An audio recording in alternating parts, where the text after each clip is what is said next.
Bonjour les amis. Moi c'est physique. Je m'appelle Félix. J'ai étudié en physique. Fait que je starte un petit podcast là, avec mon ami Chimie. Allô? Chimie, tu peux parler, tu peux dire des mots. Ben moi je m'appelle Chimie parce que je connaissais la chimie.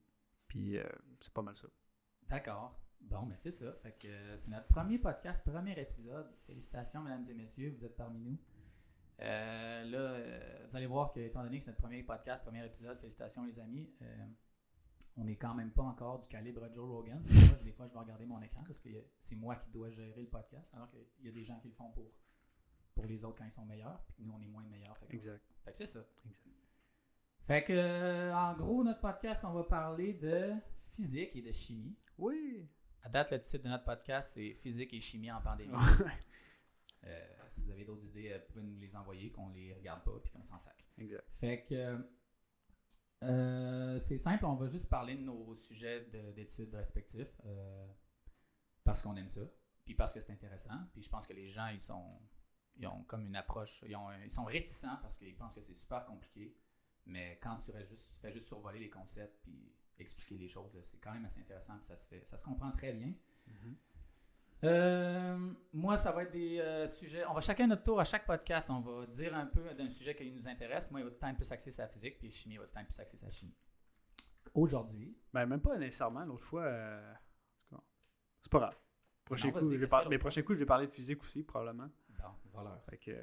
t'avais juste à le faire avant. Mesdames et messieurs, voleur. Allô? Non, mais ouais, c'est ça. On a nos sujets principaux, ça va être la physique et la chimie. Puis vous allez voir, c'est bien le fun. Le premier épisode d'aujourd'hui, je vais parler de la théorie du Big Bang. Puis toi, Chimie, tu vas parler de quoi? Des 5 produits les plus dangereux au monde. Tu vas voir, ça va être malade. D'accord.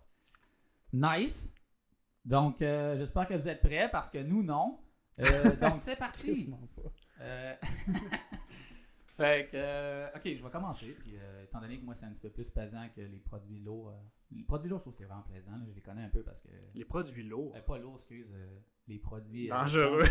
Là, j'ai dit que moi, c'était lourd. Ah, c'est ça.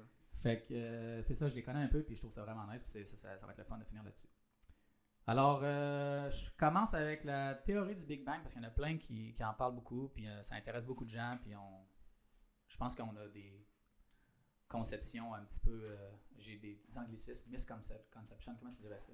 Eh boy, j'ai déjà cherché, mais je m'en souviens. Madame Conception. Une fausse croyance? Fausse croyance, ben, bravo. Je suis pas sûr que c'est ça, mais ça fait le job. Fausse croyance, on va y aller avec ça. Puis là, je suis là pour vous expliquer un peu c'est quoi les travaux qui ont été faits. Puis l'approche que je vais avoir, en fait, ça va pas être de partir directement avec le Big Bang puis d'expliquer c'est quoi, mais plus les observations qui ont été faites puis les calculs, puis tout ça, puis ce qui a été, c'est ça à quoi ça l'a amené, puis ça l'a amené vers une théorie du Big Bang. Donc, c'est parti. Fait que ça commence au 17e siècle. Sir Isaac Newton. Tu connais-tu Sir Isaac Newton? Oh yeah, oui. C'est un baller, hein? Oui. OK. Fait que lui, c'est un Anglais qui s'était isolé dans le temps de la peste. C'est là qu'il a fait toutes ses découvertes parce qu'il était dans une cabane tout seul, man, puis ça a roulé. Puis lui, ce qu'il a fait, c'est qu'il a conçu une théorie de gravitation de base. Fait que tu sais, c'était vraiment juste pour comprendre que la Terre, on est attiré vers le centre, la Lune est attirée en orbite autour de la Terre. La pomme tombe sur sa Terre. Ça, ce qui paraît, c'est un mythe. C'est un mythe, hein? Ouais. C'est ça. C'était une orange. Exact. Ouais, c'est ça. Fait que c'est ça. Fait que lui, c'est vraiment juste en termes de base pour la compréhension de l'univers. C'était vraiment juste pour ça. Rien de trop spécifique. Ben, trop spécifique, en tout cas. Puis, c'était quand même intense son affaire. Écoute, tous les calculs différentiels qu'il a développés en même temps qu'au même rythme que nous, on l'apprend au cégep. Là, puis, ce gars-là, c'était pas... Donc, quand j'étais à l'université, là, ce qu'on faisait, moi et mes collègues, là, on allait voir qu'est-ce que les scientifiques avaient publié à notre âge. Faut pas que tu fasses ça. Faut pas que tu fasses ça. Il y avait 25 ans. Les gens en moyenne avaient 25 ans puis ils avaient déjà trouvé des théorèmes. Ouais, mais aussi, quand il avait 25 ans, il avait déjà marié, il avait 3 enfants, puis c'était pas la même vie non plus. Moi, je venais de réussir à me brosser les dents 3 fois par jour puis à faire mon lit le matin. Fait que... T'es sûr que c'est réussi, ça? Ben, quand je suis chaud, des fois, j'oublie. Ok, c'est bon. Fait que c'est ça. Fait que là, lui, Newton, c'est ça. Il avait un super gros intérêt sur la cosmologie. Puis la cosmologie, en gros, c'est une branche de l'astronomie. Puis c'est vraiment une branche qui s'intéresse à l'univers dans son ensemble. Puis le premier qui a commencé ça, c'est Copernic. C'était un autre scientifique il y a plus longtemps. Puis lui, Copernic, c'est lui qui a dit le Soleil est au centre de l'univers et non la Terre. Ça, c'est l'héliocentrisme? Héliocentrisme. Ouais. OK. Hélios, c'est le Soleil, là. Ouais, OK. Puis il s'est fait dire... Hélium aussi? Hein? Hélium, Hélios, Soleil. Oh Tout my est God. relié. Oh my God. Là, tu vas trop vite là, parce que tu vas blow my brains out before the end. Fait que c'est ça. Fait que là, il y avait vraiment un gros intérêt sur ça, la cosmologie. Puis lui, il voulait vérifier si la théorie qu'il y avait de la gravitation, ça s'adaptait à un univers fini ou infini. Parce que dans le temps, Ouais. c'était un univers infini qui existe. En fait, il croyait que l'univers était infini.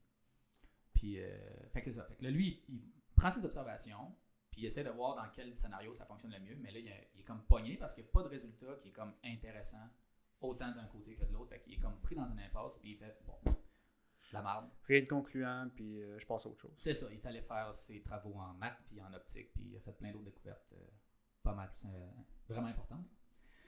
Fait qu'après ça, il y a eu une longue période d'un siècle où est-ce que les gens, un siècle et demi même, que les gens ils s'en foutaient, là, ils ont juste arrêté de parler de la cosmos. C'était putain la mode. C'était comme le Vine du temps. Il s'est laissé tomber pour TikTok. Ouais. Ouf. Bon, Non. tu vois que moi aussi, je suis un gars qui est aux nouvelles des dernières technologies. Mm-hmm. Il y a une longue pause, c'est ça. Après la longue pause, en 1800, le débat est relancé. Que les gens ils refont genre, hey, coudonc, cosmologie, l'univers est-il infini? Est-il fini? Ils ne savent pas trop. Fait que là, le débat est relancé, les discussions commencent à retomber là-dessus. Puis là, au 20e siècle, il y a un gros big qui s'en vient. Il s'appelle Albert. Damn. Tu sais quoi son nom de famille? Einstein. Oh, oui. Il s'appelle Albert Einstein. C'est un monsieur allemand. Puis lui, ce qu'il a fait, là, il a pris les travaux de Newton, il les a modifiés, il les a comme complétés. Il l'a rendu plus général, en fait. Puis, il a appliqué ses travaux de la relativité générale. Puis, il a fait des petits tweaks, là, des petites manigances. Passe-passe. Ouais, des petits tours de passe-passe. Il a utilisé le principe cosmologique. Ça, ce que ça veut dire, c'est que si tu prends une région assez grande de l'univers, ben, tu peux te dire que le reste de l'univers ressemble pas mal à ça. Ouais, ça va être homogène un peu partout. Tout va se ressembler. Exact. Ouais, c'est ça. Fait que lui, puis dans le temps d'Einstein, les connaissances qu'il avait de l'univers, ça se limitait à la galaxie, la Voie lactée, notre galaxie. Fait que lui, il s'est dit, je vais appliquer ça, que l'univers dans notre galaxie, c'est à peu près même partout, c'est partout pareil. Puis il a appliqué aussi un principe qui s'appelle une distribution uniforme de matière. Puis ça veut dire que la matière est distribuée uniformément dans le milieu. Fait que ça veut dire que c'est ça que c'est homogène. C'est ça, c'est que c'est homogène. Puis, je donne souvent l'exemple d'une piscine. Quand tu remplis une piscine, l'eau est partout pareil. Il n'y a pas plus d'eau d'un côté de piscine que de l'autre côté. Oui, exactement. Je parle bien sûr d'une piscine normale. Là. Si tu dis à une piscine creusée, ben, il y a des bouts dans ce cas. Fait que une piscine rentre pas là-dedans. Fait que lui, il a mis ça. Il a pris ses travaux de la relativité générale, il a pris les modèles de Newton qu'il a boosté, qu'il a pimpé, il a mis le principe cosmologique, puis il a mis une distribution uniforme. Puis avec ça, ce qu'il a découvert, c'est que sous l'effet de la présence de matière, l'univers il devrait soit être en contraction ou en expansion. Puis là, tu fais, allô? Ouais, fait que ça, c'est quand même bizarre, tu sais. Parce qu'on se dit tout le temps, ben, plus quelque chose est massif, plus il y a un gros champ de gravité. Fait que tout devrait s'effoirer. Mais lui, il a découvert que ça pouvait autant s'effoirer que ça pouvait juste partir de tous les côtés. OK. Puis là, Einstein il a dit, ça n'a aucun sens. J'aime pas ça. Fait que c'est ça. La différence qu'il y a eu entre Newton et Einstein, c'est que Newton, lui, il a trouvé la base où est-ce que c'était, bon, ben, les gros objets, ils s'attirent. Il attire des plus petits objets, puis Einstein, il a comme... Il a poussé pour les cas extrêmement gros, extrêmement... Exactement, ouais, c'est ça. Puis lui a dit, oh shit, ok, ça se contracte, puis ça prend de l'expansion. Fait que ça, c'est quand même un peu weirdo. Fait que là, on est là en ce moment. Après, on se rend compte qu'avec les travaux d'Einstein, ben, ça peut prendre de l'expansion autant que ça peut s'écraser. Mm-hmm. Fait que mon deuxième ami, il arrive en scène, il s'appelle Edwin Hubble, c'est un Américain. Et Edwin Hubble, c'était un être humain avant d'être un gigantesque télescope dans l'espace. Ouais. Puis lui, man, quand je suis allé lire des trucs sur lui, c'est quand même une beast, là. Il faisait de l'athlétisme. Il était dans l'équipe de basketball de l'université. Ils ont gagné le championnat national en 1907, le gros big. Tu sais, les gars qui gagnent tout dans la vie. Là, ouais. Il a étudié j'allais dire en loi, mais c'est en droit. Il a étudié la loi. Il a étudié en droit, puis à ses études graduées, il a juste fait passé du coq à l'âne, il est allé en astro. C'est quand même spécial de droit à astro. Ouais, il s'est dit, ça m'intéresse, je veux voir c'est quoi. Puis le télescope aujourd'hui, je vais vous montrer une petite image vraiment cute ici. Hubble, en fait, là, quand il a fait ses observations, lui, il a fait 2 constats. Il s'est rendu compte que l'univers va plus loin que la Voie lactée. Parce qu'avant, on pensait que l'univers, c'était la Voie lactée. Mais lui, il a fait l'observation et il a dit, il y a des objets plus loin, puis genre... Vraiment loin. Vraiment loin, puis c'est plus gros, puis il y a du monde. Il y a du monde, mais je veux dire, il y a du stock à l'extérieur de chez nous, mettons. Puis, l'autre truc qu'il a découvert, c'est... Ça s'appelle, en anglais, c'est du redshift, mais en français, c'est un décalage vers le rouge. Puis ça, ce que c'est du décalage vers le rouge, là, c'est que l'univers, l'espace entre toi et moi grossit. C'est pas comme, tu sais, c'est pas toi et moi qui se déplaçons chacun de notre côté, puis la distance augmente. Là, c'est littéralement l'espace grossit entre toi et moi, fait qu'on est plus loin. C'est sûr que tu fais ton analogie avec le pain au raisin ou... C'est ça. Exact. Ouais, c'est ça, exact. C'est l'analogie la plus populaire, c'est vraiment le pain au raisin. C'est imagine que tu es un raisin, moi je suis un raisin. Exact. Puis on est dans le pain. Ben, au départ, on est une pâte, puis on est à peu près à des distances relativement proches, on va dire. Là, ouais.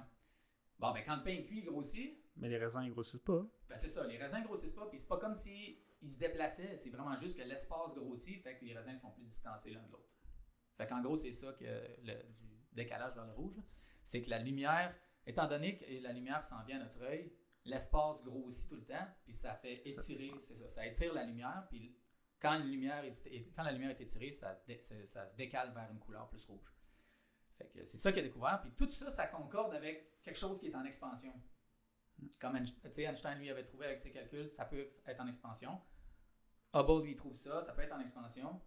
Puis ce qu'ils ont fait avec le télescope Hubble, une fois que Hubble est devenu un télescope, ils ont pris un champ de l'espace, ils ont tourné le télescope par là, puis ils ont pris des photos, je pense, pendant une couple de jours. Puis ça se peut, mais c'était un spot où est-ce qu'il y avait le moins de lumière possible. Je pense qu'il n'y avait pas d'étoiles. Ils ont dit l'endroit le plus obscur, le plus sombre qu'on peut pas avec le télescope, on va regarder là. Ouais. Pendant quelques jours, je sais pas la période de temps, c'était quoi là? C'était ça, une couple de jours. Puis on va faire l'acquisition, ça va être cette période-là, puis après on va regarder. Ouais. Puis ça a donné ça. Bim. Fait que là, l'image qu'ils ont pris pour donner une petite référence à peu près là, des scales, des ordres de grandeur, c'est comme si tu observais une région grosse comme une balle de tennis à 100 mètres de toi. Fait qu'eux, ils ont fait ça. Dans le ciel, là, dans le ciel, c'est ça. Ils ont observé ça pendant une couple de jours, puis là, ça a donné ça. Puis tout ça, c'est toutes des galaxies. Fait que là, les gens étaient... Tu sais, c'est pas des étoiles, là, c'est littéralement des galaxies. Qui ont des centaines de millions d'étoiles. C'est ça, puis des systèmes solaires, puis des planètes, puis des étoiles. Fait que ça montre à quel point il y a du stock, quand même. Ouais, dans l'univers. Puis c'est une toute petite région, là. Fait que, tu sais, faites juste imaginer ça pour le reste de l'univers, c'est quand même assez incroyable. Fait que lui, il a découvert ça. Ben, pas lui, en fait, c'est le télescope qui a son nom. Mais c'était pas transformé en télescope? Ben je pensais que oui, mais... Je te laisse sur Wikipédia, puis finalement, c'était pas ça. Okay. Ah. Fait que, c'est bon. Ben, coudonc. Fait que, c'est ça. Là, je m'en vais un peu vers la théorie du Big Bang, là, finalement, parce que là, on se rend compte que l'univers est grossi.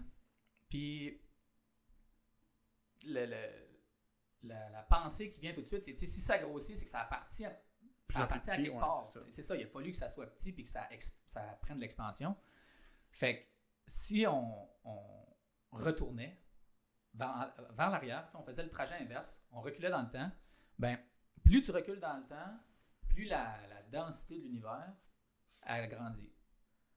Ça, c'est Couli les Azos qui vient de faire un petit hatchoum, c'était très drôle. Fait que c'est ça, fait que la densité, c'est la masse sur le volume, fait que ça veut juste dire que si quelque chose qui a une masse, s'il est très petit, il va avoir une plus grosse densité parce qu'il est plus massif dans un plus petit volume. Au lieu que ça soit une expansion, c'est une contraction. Ouais, c'est ça. Ouais. Fait que c'est ça. Fait que la densité a grossi, plus plus tu reviens dans le temps, parce que tout ça ramasse au même point. Mhm. Puis ils ont trouvé un maximum théorique que ça s'appelle la densité de Planck. Puis c'est 10 à la 93 kg par mètre cube. Puis là, ça veut absolument rien dire pour vous en général, j'imagine. Puis même pour moi, c'est un peu bizarre. Personne, là, je vais te rendre là. Puis, non, moi, je le sais. Là, mais... Ok, excuse. Fait que, non, en fait, c'est assez difficile à imaginer. Là. Mais tu sais, pour vous donner une référence, là, l'eau, c'est. Une tonne, c'est 1000 kilos. Oui. 1000 kilos. 1000 litres. C'est ça, c'est 1000 litres. Parce que c'est 1000 kg par mètre cube pour 1000 litres. Fait que tu prends 1 mètre cube d'eau. Fait que tu sais, 1 mètre par 1 mètre par 1 mètre, les 3 dimensions. Ça pèse 1 tonne. Puis c'est 1000. Mais là, c'est 10 à la 93. Fait qu'il y a 93 zéros après le 10. Puis c'est en kilogrammes. Fait que c'est beaucoup. Ouais, c'est pas 10 à la 80 particules que dans l'univers aussi, là. Fait que tu as une ordre de 13 fois l'ordre de grandeur de plus, en tout cas en densité, c'est c'est tellement immense que tu peux pas vraiment faire de comparaison avec de quoi que tu peux t'imaginer quand même. Là, Mais à partir du moment où tu s'en vas dans l'espace, toutes les dimensions sont juste retardées. Là. Ouais. Fait que c'est ça, la dimension théorique, c'est 10 à la 93 kg par mètre cube. Fait que c'est pesant en temps. C'est dense en temps? Ouais. C'est dense en temps. Puis là, après ça, l'espèce de conclusion qui arrive avec ça, c'est finalement la densité de Planck, c'est la naissance. C'est pas mal la date de naissance. Si tu mets ça sur une échelle de temps, quand est-ce que c'est arrivé, ben la meilleure description de la date de naissance de l'univers, c'est à ce moment-là. Ouais. Parce qu'on ne sait pas ce qui s'est passé avant, en fait. Non, c'est ça. Ben, encore là, dire ce qui s'est passé avant, est-ce que ça fait vraiment du sens? Là? Je sais pas si tu allais parler de ton analogie, justement. Ouais, c'est ça. Ben ça, j'y arrive. Je vais vous donner un petit exemple, justement, des questions qu'on se pose à qu'est-ce qu'il y avait avant. Là. Mais avant, je vais vous donner un petit fun fact là, par rapport au Big Bang. Là. Le terme Big Bang, là, ça a été sorti en 1950 la première fois. Qu'est-ce qu'il y a? J'ai dit, tu vas pas faire cette joke-là. Non, c'est pas une joke. C'est pas une joke. Okay. La science, c'est pas une joke. Excuse. Non, c'est pas vrai. Des fois, c'est des jokes. Fait qu'en 1950, il y a un dude, un physicien qui s'appelle Fred Hoyle, qui, lui, s'opposait à ça, à l'idée là, qu'il y a eu ça prenne en expansion, puis que toutes les explications qu'il y avait derrière ça. Lui, il dit que ça se peut pas que l'univers ait commencé avec une densité super élevée, puis que soudainement, ça prend de l'expansion. Lui, dans une entrevue radiophonique, là, il a dit le terme Big Bang pour ridiculiser le concept, puis pour se moquer de ça en disant que c'était pas sérieux. Puis finalement, c'est ça qui ça s'est resté dans fait que la culture populaire. Resté, ils ont même essayé de le changer, mais ils se sont dit que c'était tellement ancré que ça... Parce que c'était pas une explosion, là, contrairement à ce que les gens pensent, là, c'était une expansion. Ouais, c'est ça. C'est vraiment weird. C'est ça. En fait, tout le monde pense que ça a juste pété, mais ça n'a pas pété. C'est juste, il y a de la matière qui est apparue. Mais encore là, peut-être qu'elle était déjà là. Ouais, c'est ça. On le sait pas, mais... C'est juste qu'il y a une expansion. C'est juste ça que la théorie de... on pense que la théorie du Big Bang, c'est une théorie qui explique le début de l'univers. Non, ça explique le phénomène d'expansion de l'univers jusqu'à ce point-là dans le temps qu'on ne sait pas ce qui se passe avant parce que la physique, elle brise. C'est ça, exact. Fait que là, les questions que les scientifiques se sont posées, c'est qu'est-ce qui s'est passé avant? Y a-t-il eu une densité plus dense encore que celle de Planck, à 10 à la 93? Là, mettons... Parce que si oui, ça veut dire que ça a brisé les lois de physique qu'on a découvertes jusqu'à présent. Ça brise trop d'affaires. Fait que c'était comme pas vraiment la situation qui était la plus considérée. La deuxième, c'est qu'il n'y a pas eu d'avant Big Bang. Puis c'est ça, l'analogie dont tu parlais, là, c'est celle du pôle Nord, tu sais. C'est Stephen Hawking, repose en paix. Comment tu veux t'imaginer de pas avant? Parce que c'est tellement de quoi qui est naturel pour nous de avant. C'est facile de se dire qu'est-ce qui s'est passé avant que tu arrives pour qu'on enregistre. Bon, j'ai flatté mon chat, j'ai pris ma douche, puis j'ai pris un café. Okay. Mais mettons que tu me poses une question, puis je te dis, je peux pas te le dire parce qu'on le sait pas. Mais pas qu'on le sait pas, parce que ça s'applique pas. Ouais, c'est ça se peut pas. Là. C'est nonsensical question, je sais pas comment le dire en français, mais... c'est ça. L'analogie du pôle Nord, c'est Stephen Hawking, repose en paix, qui a dit ça. Mm-hmm. C'est que, tu sais, imagine que tu te promènes, puis tu dis à un dude, hey, il est où le pôle Nord? Il dit, il est par là, va-t'en à la boîte, marche à 5 km. Puis là, tu recroises un autre gars, il est où le pôle Nord, il est où le pôle Nord. Tu continues, puis à un moment donné, tu arrives au pôle Nord, puis là, tu demandes au gars, il est où le pôle Nord? Puis là, il dit, il est là. Il dit, ouais, mais je peux-tu aller plus au Nord que ça? Puis il te regarde, il dit, ben non. T'es au Nord. Ouais. Fait avec le Big Bang, c'est ça, en fait. Là, si tu veux aller où est-ce que le temps a été créé, littéralement, tu sais. Fait que comment tu peux aller avant le moment où est-ce que le temps existait? Fait que tu peux pas aller plus avant le temps. En tout cas, tu sais, c'est une affaire, tu peux pas aller plus que ça. C'est comme la question $1 million, finalement. Qu'est-ce qui se passe avant ça? Mais on le sait pas. Fait que là, ça m'amène à mon dernier point. C'est le... Je vais parler du rayonnement de fond cosmologique. Fait que là, les gens... Ce qui s'est passé, c'est plus tu regardes dans l'univers, plus tu regardes dans le passé. Parce que... Plus tu regardes loin dans l'univers? Plus tu regardes loin dans l'univers, c'est ça. Ouais, c'est ça. C'est pas plus tu regardes concentré. C'est ça. Mais plus tu regardes loin, plus tu regardes dans le passé. Parce que la lumière, elle prend du temps à se rendre à notre œil. Fait que ça arrive que tu vois une étoile, mais elle pourrait être morte depuis des millions d'années, mais la lumière de l'explosion n'est pas encore arrivée, fait que tu sais pas. Ouais. T'allais-tu dire que l'analogie de hey, si t'as 1 million d'années-lumière, ça veut pas dire que en fait ça fait 1 million d'années que ça l'a pris pour te rendre à tes yeux. Mais tu sais, c'est pas une mesure de distance, mais ou une mesure de temps. Je suis en train de me mêler, là. Ouais, c'est pas une mesure de temps, c'est une mesure de distance. C'est une mesure de distance, pas une mesure de temps. Là. Ouais, c'est ça. Les gens pensent qu'une année-lumière, c'est 1 an que ça dure, mais c'est pas ça. C'est la distance que la lumière traverse en 1 an. Exact. La distance que la lumière a parcourue en 1 an, c'est ça. Puis là, une année-lumière, ça veut dire qu'il faut que pendant 1 an, si tu vas à la vitesse de la lumière, ça prendra 1 an. Ouais, c'est ça. Etc. 1000 années-lumière, whatever. Fait que là, c'est ça. Ils se sont rendus compte que plus tu regardes les objets lointains, plus tu observes dans le passé, donc le début de l'univers, finalement.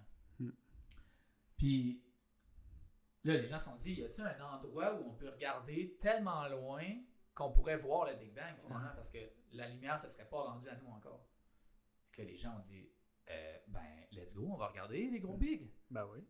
Peut-être pas comme ça, là, avec plus de vocabulaire puis plus de café. Fait que là, je vais te poser une question. D'après toi, est-ce que c'est... Vas-y. C'était ça la réponse, c'était non. OK. Donc, fait que la question c'était, est-ce qu'il y a un endroit où tu peux observer tellement loin que tu peux voir le Big Bang? Ben, je te l'ai dit, non? Ben, c'est ça. Wow. Fait que, mais tu sais, là, les gens se disent, ben comment ça, tu sais, pourquoi je suis pas capable?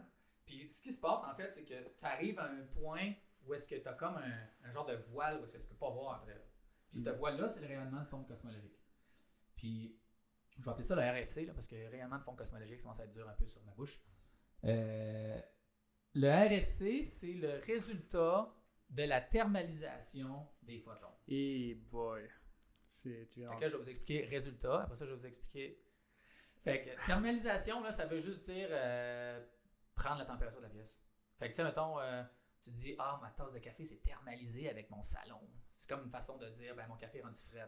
L'équilibre avec... Il est rendu avec la température de bon. Fait que c'est ça. Fait qu'en gros, puis les photons, c'est juste c'est de la lumière, là, finalement. Là. Fait que, ce que ça veut dire, c'est au départ, c'était super chaud. Puis après ça, quand ça a pris de l'expansion, ça s'est refroidi de plus en plus. Puis là, quand tu observes au loin, tu observes ça. C'est ça que tu vois finalement. Tu vois le résultat final là, de l'univers à température ambiante. OK. Puis tout ça, ça concorde avec le Big Bang parce que le rayonnement thermalisé, ça veut dire qu'il était chaud avant. Puis il était chaud, ça veut dire qu'il était plus dense. Fait que toutes ces observations-là, ils viennent concorder avec le fait que l'univers est en expansion. Ouais. Puis que ça se refroidit, puis tout ça. Fait finalement, ils se rendent compte que l'univers aurait été 1 milliard de fois plus dense qu'il l'est aujourd'hui.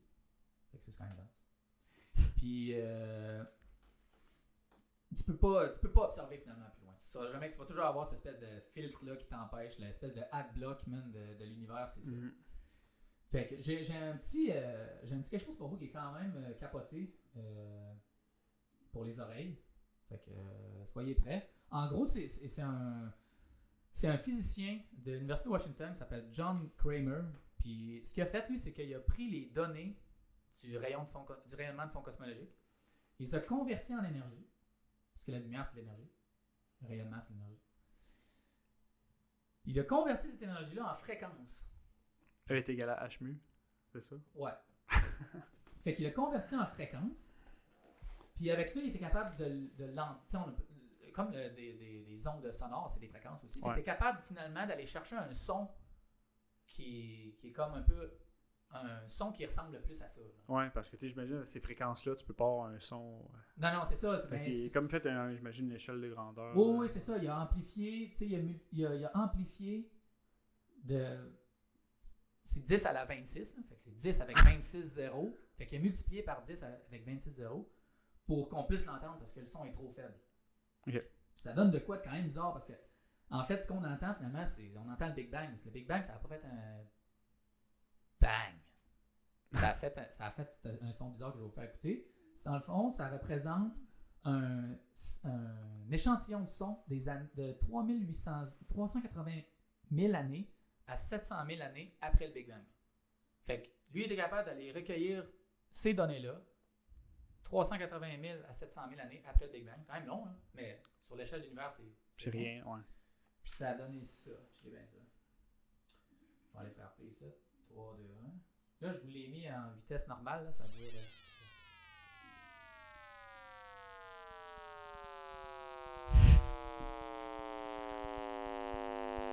Je l'entends pas. Il n'y a pas de vidéo sur moi, je l'entends pas.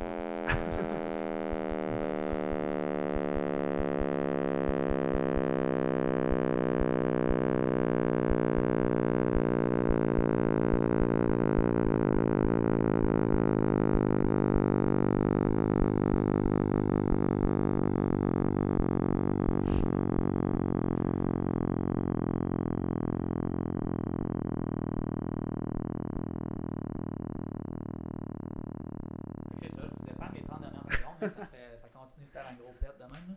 Mais ça, en fait, c'est la meilleure représentation du bruit que ça a fait. Fait que, en même temps, ça devient un vraiment peu pas comme ça. On s'attendait à quoi de style Star Wars, là, où est-ce que l'étoile noire explose puis ça fait un gros bang puis là tout le monde est content, mais finalement c'est juste un gros... Ouais. Mais bref, c'est ça. Ben, moi, je trouve ça cool parce que tu sais que c'est ça maintenant, tu sais. Je trouve ça capoté. Ouais. Fait que finalement, c'est ça. Fait que là, tous ces trucs-là, là, je vous en parle du Big Bang, là, mais c'est une théorie. Là, c'est super fondé, il y a beaucoup d'observations, puis c'est quand même de quoi de solide. Ouais, parce que théorie, les gens font. Quand on jase à tous les jours, on fait pas de différence entre une hypothèse et une théorie. Là, c'est vraiment une niaiserie scientifique que je dis là, mais une théorie, c'est quoi qui est basé sur des observations, des lois, puis des équations mathématiques pour supporter cette théorie-là. C'est pas juste une hypothèse. Dire je pense que telle affaire est arrivée, c'est ma théorie. Non, c'est ton hypothèse, pas ta théorie. Tu n'as pas fait de travaux là-dessus. Fait que des fois, ça c'est mon côté scientifique. Des fois, j'entends ça, puis je suis comme Oh, ouais, ça fait mal aux yeux, aux oreilles. Oups, aux yeux, peut-être pas, là. Non. Ça dépend de qui parle. Ok, ouais, c'est ça. Oh, damn, boy. Non. Fait que, ok, Mathieu has no chills. Fait que finalement, c'est ça. C'est une théorie, mais comme vous pouvez voir, mesdames et messieurs, c'est vraiment fondé sur beaucoup d'observations puis des trucs qui sont quand même observables. Puis... Ouais. Fait que c'est ça. Tous ces trucs-là, ça vous donne un peu une idée de comment l'univers a été créé. Fait que c'est... En fait, je vais vous résumer ça en quelques points. Ça n'a pas explosé. Ça a commencé à prendre l'expansion. Ça a fait pas un gros bang, ça a fait un bruit vraiment de pet-ish. Puis ça a duré des centaines de milliers d'années. Le plus gros pet de l'univers. Exact. Puis c'est ça. Fait qu'en gros, c'est ça le Big Bang. Fait que quand les gens vont pouvoir vous en parler, ben, vous allez pouvoir leur dire hey, excuse-moi, mais moi, physique, il m'a dit que c'était ça. Puis il avait raison. Fait que vous allez avoir de quoi de pas pire à raconter. Okay. Moi, ça fait le tour pour mon petit sujet sur le Big Bang. On est rendu à toi, mon beau chimier. Ouais. Fait que, je suis excité, vous allez voir, c'est le fun. J'espère. En tout cas, sinon, désolé. Parce que je vais vous parler des 5 produits les plus dangereux au monde. Mais tu sais, quand on parle des 5 produits, jamais qu'on parle de ça en fait, mais quand on parle c'est comme si on parlait de ça tous les jours, peut-être moi par contre, mais les 5 produits les plus dangereux au monde, on pense à des trucs qui explosent, des acides, toutes ces affaires-là. Fait que, ouais, mais ça, tu vois, c'est doux à côté de ce qu'on va parler. Là. Fait que pour commencer, je me suis dit que un des produits les plus relatable, ben, qu'on peut plus s'identifier, reconnaître en fait, là, ça serait l'acide le plus fort. Fait que je me suis dit que j'allais vous parler de l'acide le plus fort qu'on connaît jusqu'à présent. Cet acide-là, ben, il s'appelle l'acide fluoro-antimonique. Donc, fluoro pour fluor, l'atome de fluor, puis antimonique pour antimoine. Parce que oui, il y a vraiment un élément qui s'appelle antimoine. Puis, en fait, je trouvais ça bizarre, le nom antimoine, parce que j'avais toujours vu ça dans le tableau périodique, mais je m'étais jamais posé de questions. Puis, je voulais savoir d'où est-ce que ce nom-là venait. C'est quoi en anglais, antimoine, sais-tu? Antimony, I think. Puis, c'est quoi sur le tableau périodique, les lettres? Il me semble que c'est vraiment dégueu, c'est genre ZQ. Je pense que c'est SB. SB, antimoine. Ok, là, tu me poses une bonne question. J'espère que mes collègues de chimie n'ont pas... Mais je pense que c'est SB, il faudrait que je revérifie. Ben vas-y, continue, moi je vais aller voir en attendant, okay. On va te le dire. Fait que ouais, ce nom-là, en fait, j'allais voir sur Wiki pour voir d'où est-ce que ça pouvait provenir, ce nom-là. Puis écoute, là, c'est une légende que je vais dire. Là. Je confirme, c'est SB, mesdames et messieurs. Bon. Veuillez ranger vos couteaux. Écoute, ça viendrait d'une succession de décès qu'il y aurait eu au Moyen-Âge proche d'un monastère. En fait, il y aurait eu des moines, puis il y en a un là-dedans qui faisait de l'alchimie. Il essayait de transformer du plomb en or. Puis pendant qu'il faisait ses expériences, en fait, il travaillait avec de l'antimoine, mais il ne le savait pas. Puis quand il a fini de faire ses manips, ben, il mettait ça dans les mangeoires à cochon. Parce que, tu sais, tant qu'à avoir fini, on va pas gaspiller, tu sais, on va mettre ça dans les mangeoires à cochon. Fait que finalement, les cochons ont mangé ça. Ils sont devenus toxiques à force de manger ça, les cochons. Ils ont mangé les cochons, dude. Puis ils ont mangé les cochons. Fait que ça a le fait qu'il y a plusieurs moines qui sont morts d'affilée. Puis là, ils comprenaient pas pourquoi. Puis là, finalement, ils ont réalisé que c'était à cause du doute qui mettait des produits dans les mangeoires. Là. Fait qu'ils ont dit, hey, on va appeler ça de l'antimoine. Mais écoute, ça, c'est une légende. C'était un mythe qui parlait sur Wiki. Fait que j'ai des gros doutes que ce soit vraiment ça l'origine. Mais je trouvais ça drôle de parler de ça. Quand tu dis antimoine, là, j'allais, femme, on pas drôle, puis dire ça a tué plein de moines hein, dans le ouais, je savais que tu allais dire ça, mais c'est vraiment ça. Ça a tué plein de moines. Ouais, exact. Mais encore là, à prendre avec un grain de sel. Avec un grain de sel. Ouais. Fait que dans le fond, juste pour expliquer brièvement, là, c'est quoi un acide? Un acide, ça peut être défini comme un composé qui a de la capacité de donner un proton. Fait que plus qu'il va donner un proton facilement, plus que ça va être un acide fort. Plus qu'il va le garder, plus qu'il ne va pas pouvoir le donner, plus que ça va être un acide faible. Tu sais, le vinaigre qu'on a à la maison, là, qui est de l'acide acétique à 0,05%, ça, c'est un acide faible. Je sais c'est quoi. Bon. CH3COOH. Exact. Ça fait à peu près 8 ans que quand je le vois, je l'appelle CH3COOH, puis il dit, peux-tu arrêter de m'appeler acide acétique, s'il te plaît? Puis j'ai dit non. Puis après ça... C'est ça. Puis là, on joue au volley. On s'entend bien pareil. Ouais. Fait que... où est-ce que j'étais? Ouais, c'est l'acide. Oui. Fait que... si on compare par exemple avec l'acide sulfurique, lui, il va vraiment avoir de la facilité à donner son proton vu que c'est un acide fort. Ben, l'acide fluoro-antimonique, c'est rien par rapport à l'acidité. C'est vraiment plus fort par rapport à l'acidité de l'acide sulfurique.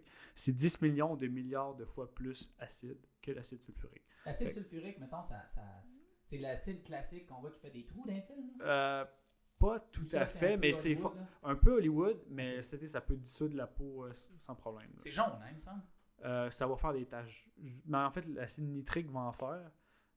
L'acide sulfurique, je pense que ça va plus te brûler, ça va devenir noir. Mais cite-moi pas là-dessus parce que... Je vois de la mémoire 2010, Cégep Limoilou. Mais sinon, je pourrais pas te dire. OK. C'est 10 millions de milliards de fois plus fort que l'acide sulfurique qui est déjà extrêmement fort. Oui, exactement. Fait que cet acide-là, le fluoro-antimonique, c'est probablement comme un acide que tu parlais dans Alien, là, qui doit faire fondre le plancher puis encore plus loin. Ah ouais, avec la langue. Ouais, exact.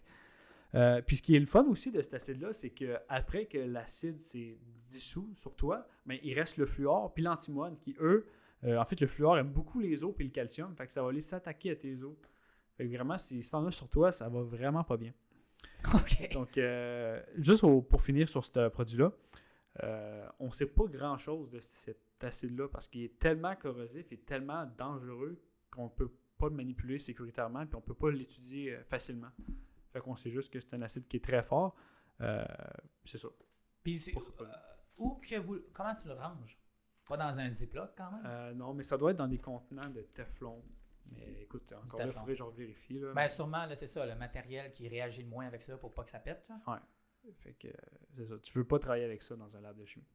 Fait que tu ne conseillerais pas une soirée Tupperware avec de l'acide fluoro-antimonique? Non, mais encore, je te conseillerais une soirée encore moins avec le prochain produit que je vais te parler parce qu'il est encore plus dangereux tant qu'à moi. Puis ça, dernière question, c'est-tu ça? C'est quand la première fois qu'ils ont eu ça? C'était dans le temps des moines? Non, ça c'est juste... Non, ça c'est juste l'élément. Mais cet acide-là, le premier que l'a trouvé, c'est-tu? Je sais pas. Ouais. Ça doit se trouver facilement sur Wiki pour vrai, là, mais je sais pas. Fait que le deuxième produit que je veux vous parler, ça s'appelle la substance N. Puis ça a été développé durant la Deuxième Guerre mondiale, proche de la frontière polonaise. Pour non. Non, on n'utilise pas ça. Ouais. Oui, parce que ou nazi, parce que c'est des soldats nazis qui ont développé ce produit-là durant la Deuxième Guerre mondiale, avec le nom de code substance N. Nazi. Ouais. Ben écoute, le produit, il bouillait à l'air libre, il explosait avec de l'eau, c'était létal si tu le respirais.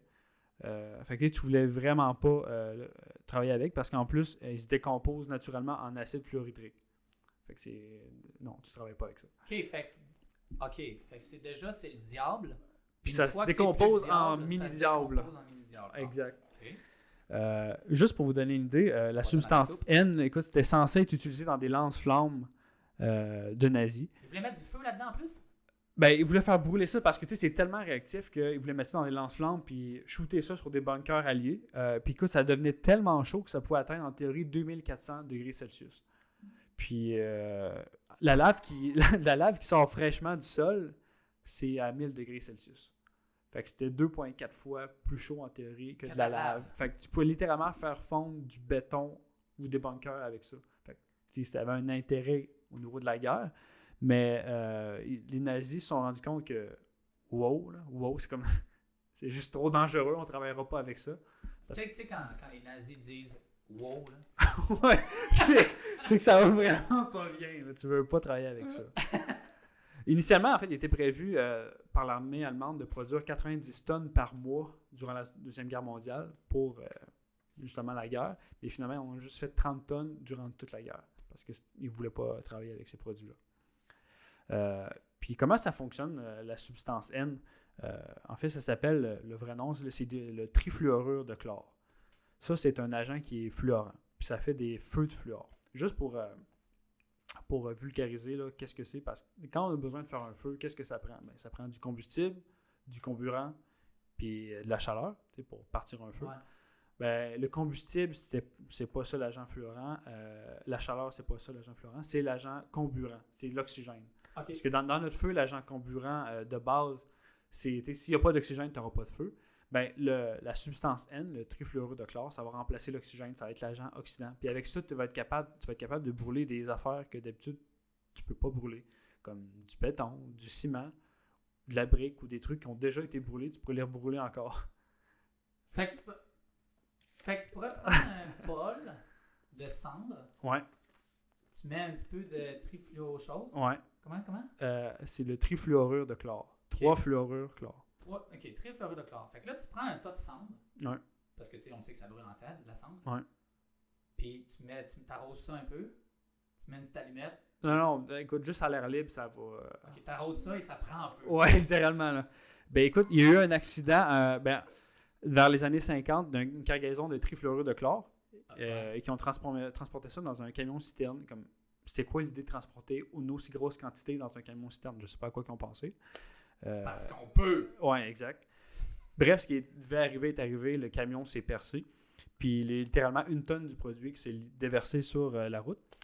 Fait que là, ça l'a brûlé. Puis tellement intensément que le béton de la route, il a passé. Puis 1 mètre en dessous de la route, ça l'a fondu. Tellement que ça l'a brûlé fort. Puis il y a un témoin de la scène qui a décrit la scène de la manière suivante, et je cite, « Le béton était en feu. » C'est juste pour vous donner une idée. Pendant un certain temps, il y a des gens à la NASA qui ont pensé utiliser ce produit-là comme propulseur, agent pour... ce liquide propulseur pour les fusées. Pour les fusées, ouais. Ouais, mais ils ont dit non.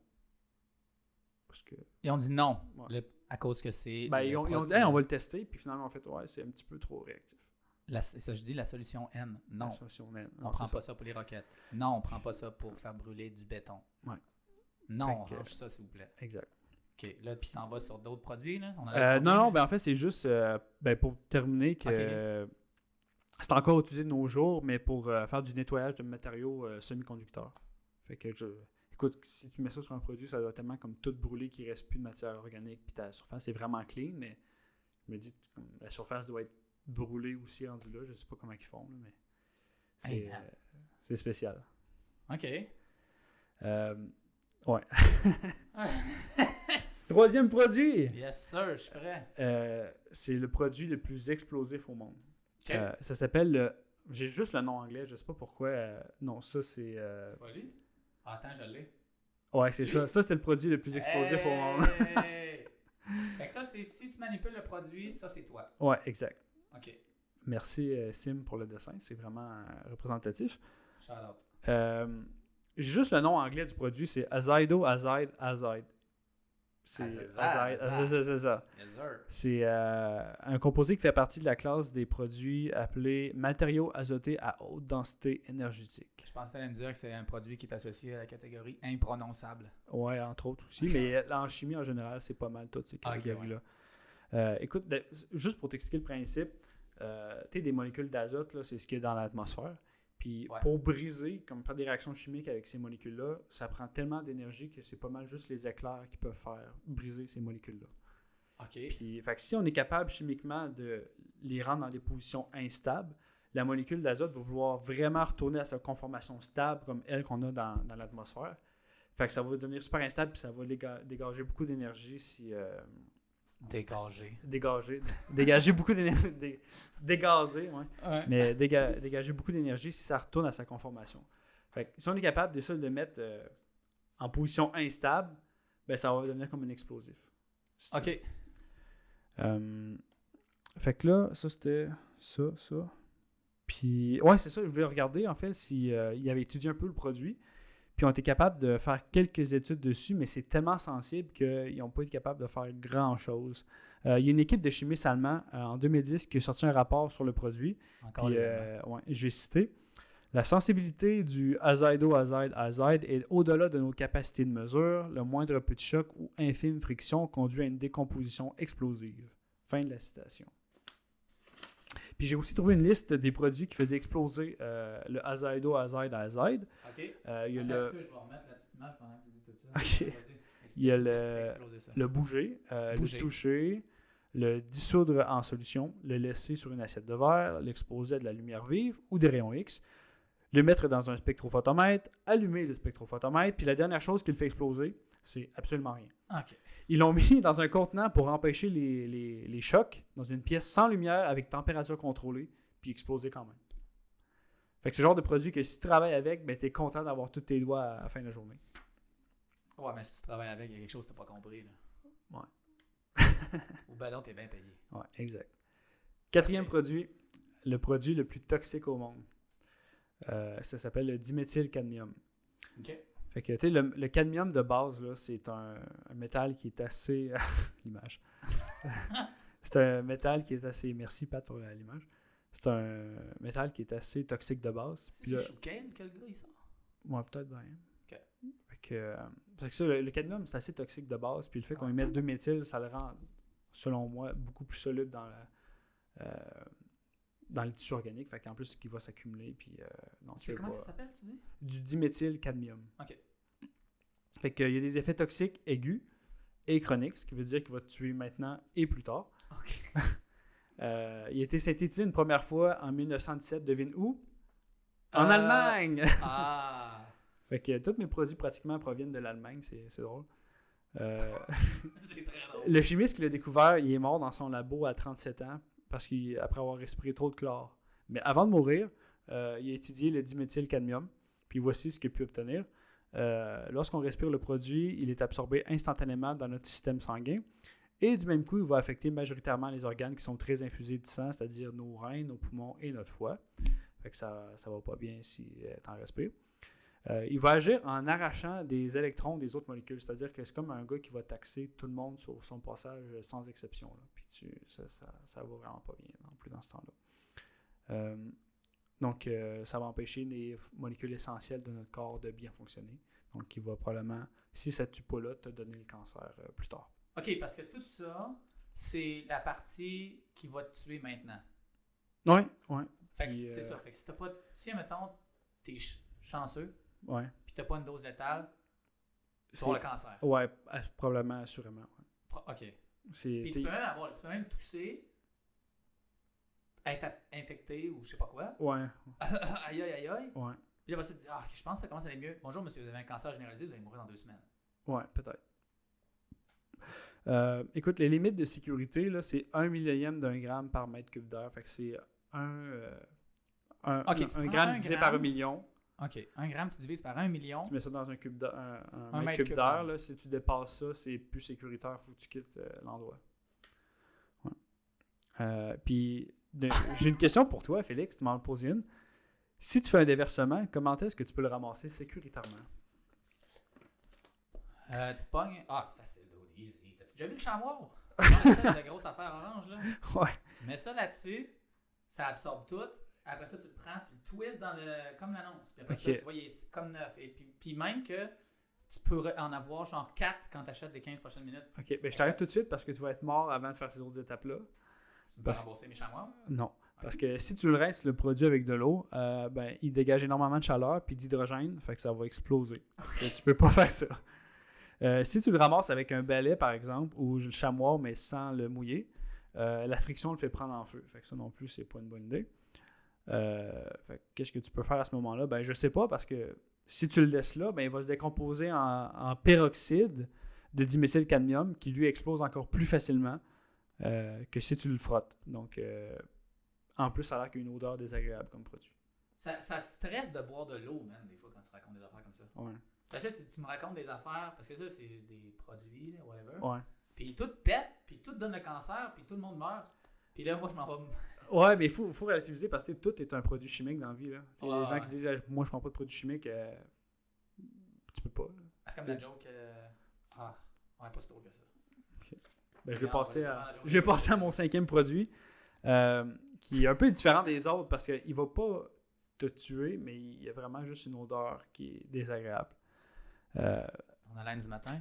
Ouais. Oh! OK. Non, en fait, il pue tellement fort le produit que c'est le produit qui pue le plus fort au monde parce qu'on n'en a pas trouvé d'autre. Tu sais, les composés soufrés, là, ça pue. Tu sais, s'il y a des œufs, ça pue, par exemple. Ou de la matière en décomposition, là, ça sent vraiment mauvais. Entre autres, c'est parce qu'il y a beaucoup de composés soufrés dedans. Donc, c'est vraiment l'atome de soufre qui a une propensité, c'est un bon terme, je sais pas. Propagation? Non, qui a plus de chances que quand ton produit pue, si tu veux. Pareil. OK. Fait que, dans le fond, on a évolué notre capacité en tant qu'être humain à sentir ces produits-là souffrir parce qu'on c'était associé à de la viande en décomposition, fait qu'on voulait pas manger ça. Si tu mangeais ça, tu étais malade. Fait que, probablement pour ça qu'on a développé cette capacité-là de sentir les produits souffrés. Ouais. Donc, le produit, c'est du thioacétone. Donc, une seule goutte, ça peut se faire sentir presque instantanément à plus de 500 mètres. Ça, c'est une goutte? Une goutte. C'est bizarre parce que tu te dirais, comment que ça va se faire pour se rendre autant loin? Mais tu sais, ça prend juste quelques molécules qui se rendent en ligne droite à toi qui est à 500 mètres, puis ça va être suffisant pour que tu le sentes, puis que ça te fasse vomir. On pense tout le temps que quand ça se propage, c'est comme un pet, que tu sais, c'est tranquillement, c'est ça. Mais non, mais il y a quelques molécules qui, eux, statistiquement, qui se rendent. C'est ça. Ça donne que ton nez, puis ça fait ça comme ça, puis là. Ouais. Puis là, tu fais oh mon Dieu, au secours, maman. Exact. Écoute, dans les années 60, il y a eu un accident parce qu'il y a des chercheurs au Royaume-Uni, c'était pas en Allemagne cette fois-ci, qui travaillaient sur le composé, puis il y a un vial qui en contenait qui s'est renversé sur le comptoir. Il y a eu des gens qui se trouvaient dans un bâtiment à 200 mètres plus loin qui se sont mis à vomir instantanément. C'est ça, man. Ça me fait toujours. Ouais, c'est juste voir, tu sais, comme ça se dérouler, ça serait. T'imagines tout le monde bio, c'est comme dans un film. Ouais, tu sais, puis tu comprends pas d'où est-ce que ça vient, là. Tu travailles ou tu lis à la bibliothèque, puis d'un coup. Tu penses que c'est le jour Z, parce qu'ils disent tout, puis là, ça pue la merde. Ouais. Mais écoute, en fait, là, j'ai dit que c'était pas en Allemagne, mais il y a un autre accident qui s'est produit en 1890 en Allemagne. Bon. Dans une usine de fabrication de savon. De savon? Ouais. Puis pourquoi de savon? Ben, je sais pas, écoute. Je sais pas expliquer dans l'histoire. Mais peu importe. Ils ont formé du thioacétone par accident, puis les gens se sont mis à être malades aux alentours. Il y a eu des éruptions spontanées de vomissements qui ont été reportées dans le voisinage pour finalement qu'il y ait une panique. Ça a mené à une panique générale qui a mené à l'évacuation de la ville entière. Ça me fait rire quand tu dis éruption de vomi. C'est comment tu dis ça? C'est des éruptions spontanées de vomissements. C'est tellement bien dit. Hein? Ouais. Écoute, il n'y a peut-être pas des propriétés aussi intéressantes que les autres. Mais en fait, il y a peut-être des propriétés intéressantes de cacher dans le thioacétone, mais ça pue tellement que non plus, tu veux pas travailler avec ça. Fait qu'on on sait pas tant de choses non plus de ce produit-là. C'est juste un produit désagréable, ça, finalement. Ouais. Salut, Ouais. je suis plus la merde. Vous voulez m'étudier, vous allez tous vomir. Puis si celle-là, si tu le frottes, ça pète-tu, celle-là? Non, je penserais pas. Écoute, Enfin? ça doit être inflammable un petit peu, là, ça. mais... Avec la gang, il doit exploser ou je sais pas quoi. Mais non, c'est juste qu'il sent extrêmement mauvais.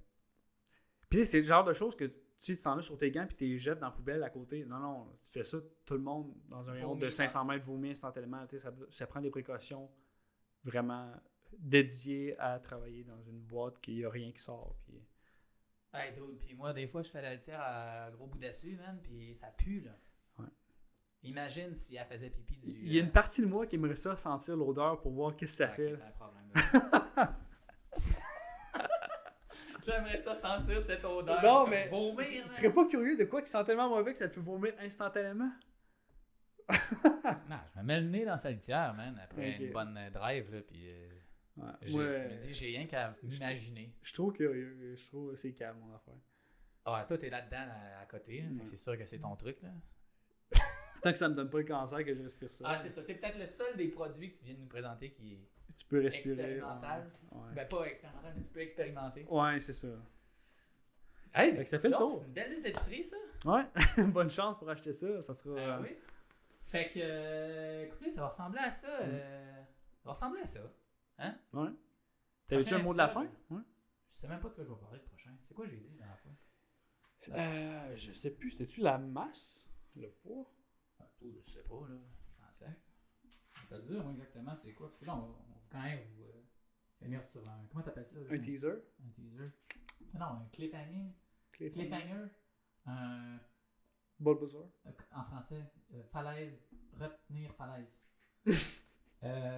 Attends, là. Ok, toi, tu vas parler de la masse versus le poids.